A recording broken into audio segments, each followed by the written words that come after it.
Hello, everybody. I'm Jerry, and thanks so much for joining today as we learn how to read faster in English. I'm so happy you've joined. If this is the first time that we're meeting, then it's really nice to meet you.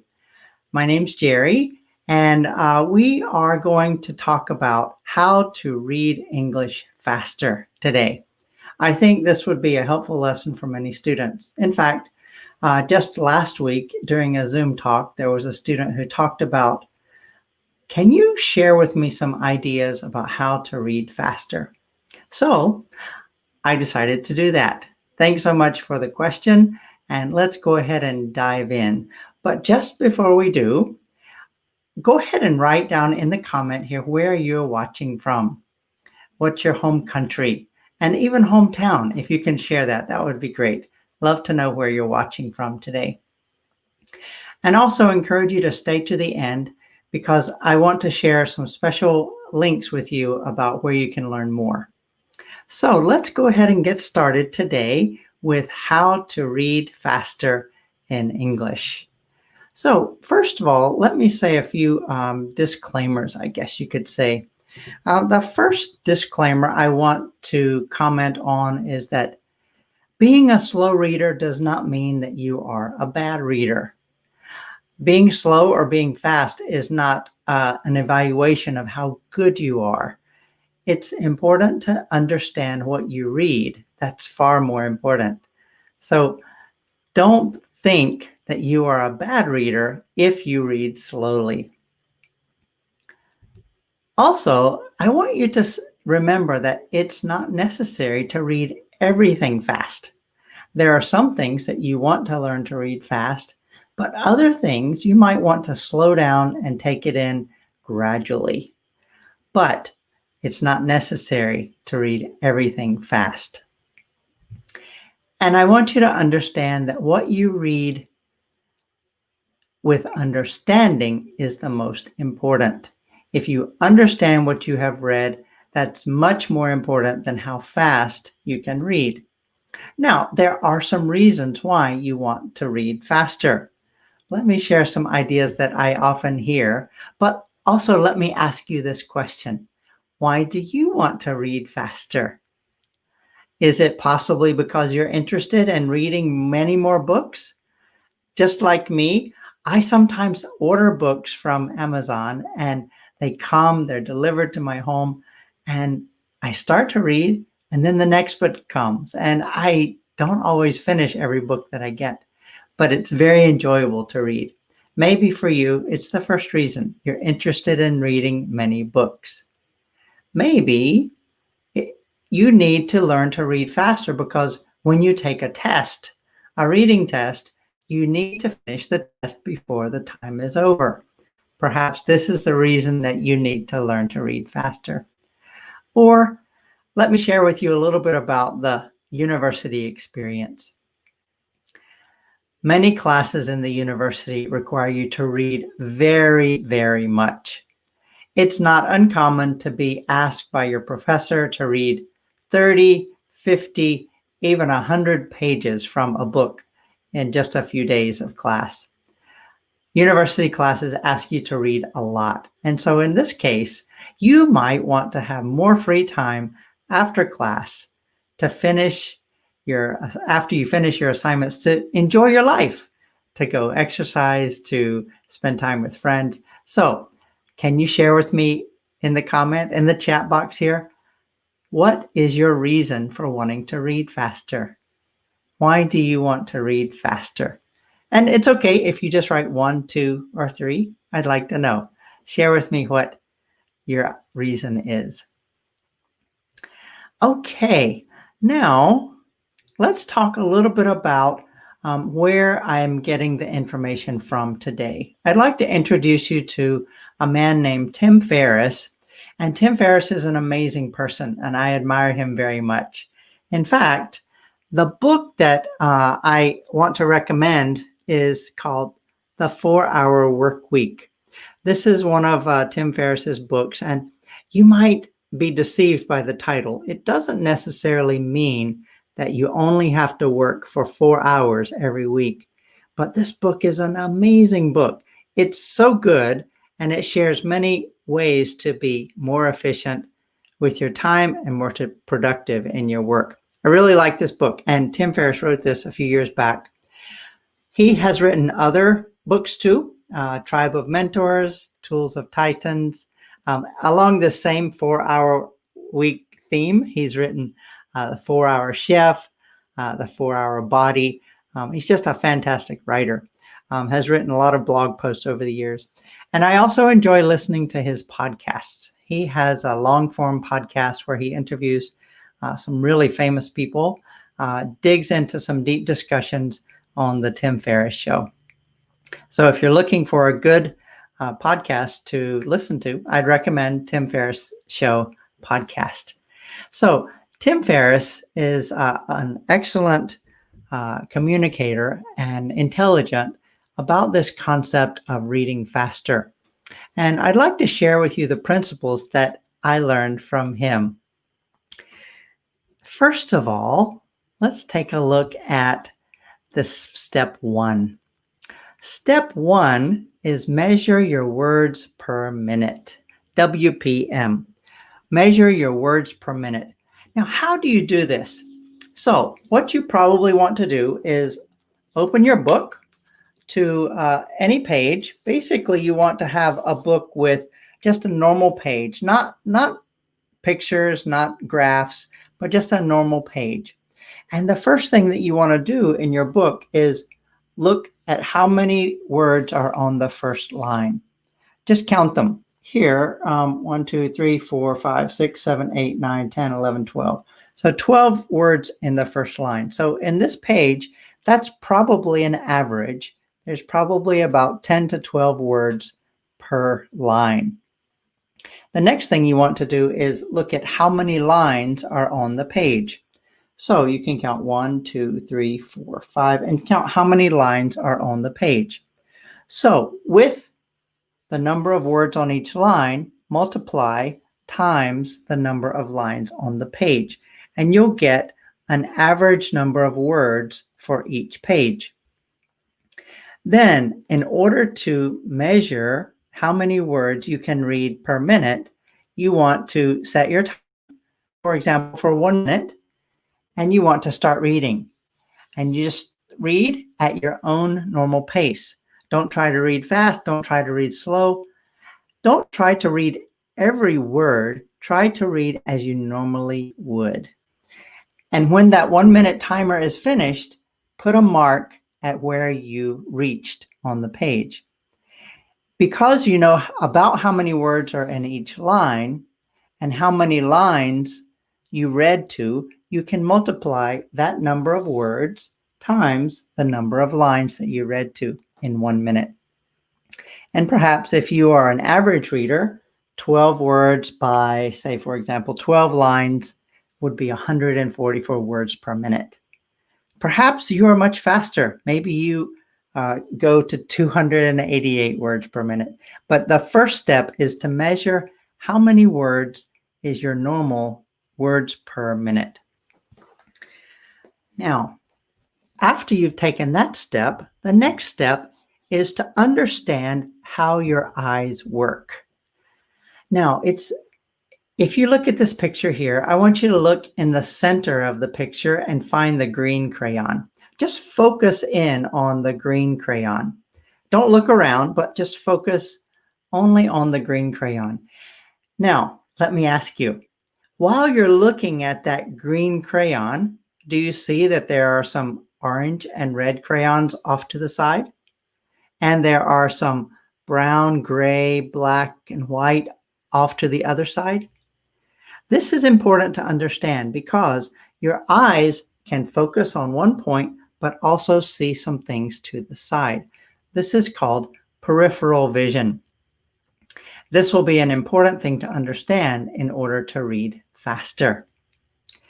It's also important to understand when you are looking at things with your eyes that you move in steps. Generally, the eyes don't move smoothly. They move in steps. So once we understand that we have peripheral vision on each side and that we move our eyes in steps, it will help us as we continue to read faster. Let's look at the next step. The next step that I want to ask you to do is to draw vertical lines on the page in your book.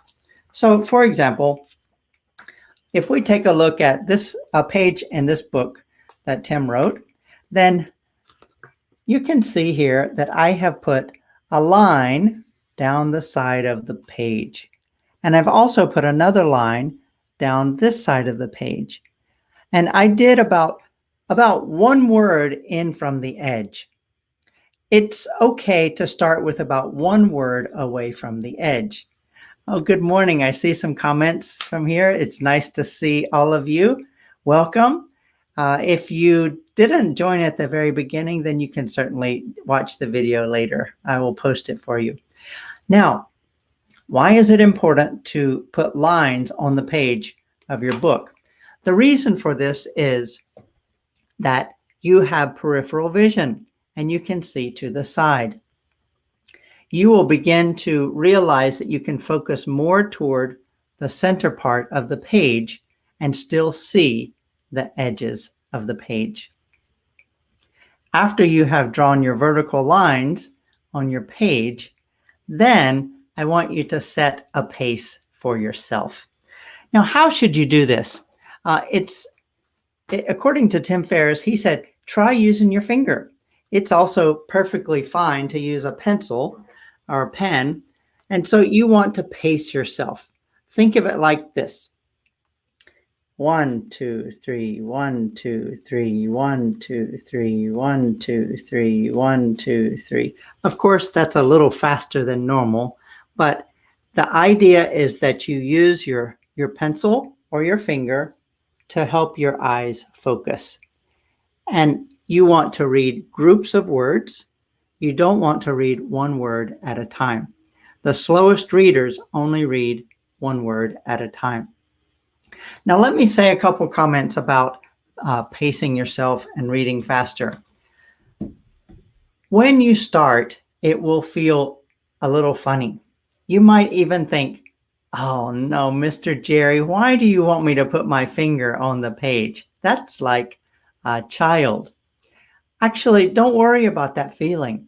The goal here is to get a habit of thinking about focusing your finger to the next part of the line.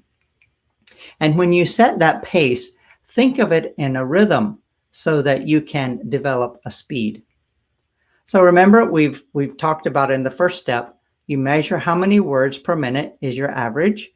You want to understand that your eyes can see to the side, and in moving in groups, you want to put vertical lines on the side of your page, about one word in from the side.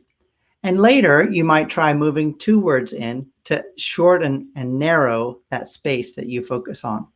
And then you want to set the pace for yourself. The next step is to increase your pace. Now, what I mean by this is that I want you to remember you want to have a goal of reading faster. So you already measured your pace once. I want you to read at a pace that's just a little bit faster than you are comfortable. When you read a little bit faster than you are comfortable, you won't understand everything. But the goal here is to try to get about 90% understanding. If you can do this, you will gradually start to pick up a faster pace. So Tim Ferriss, when he talked about this example, it was a good example that he shared about driving a car.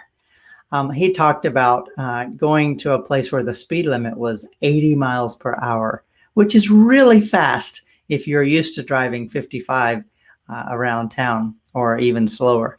And he said it was scary. I understand this feeling. The first time that I remember driving in a very busy freeway in Los Angeles, I was also holding onto the steering wheel with my hands, nervous, driving about 80 miles per hour. And to my surprise, there was an older lady who drove past me going much faster. So it took a little while for me to get used to driving that fast on that freeway. But after driving that fast on that freeway, when I got off to the smaller roads and I was driving 55 miles per hour again, it felt slow. And so the goal here is to set a pace for yourself that's a little bit uncomfortable, a little faster than you want it to be, so that you can increase your speed. And then finally, you want to measure your words per minute again. The goal is to increase your speed by going 10% faster, or about a 90% comprehension rate, with your pace. 1, 2, 1, 2, and read in your mind as you go, understanding what you're reading.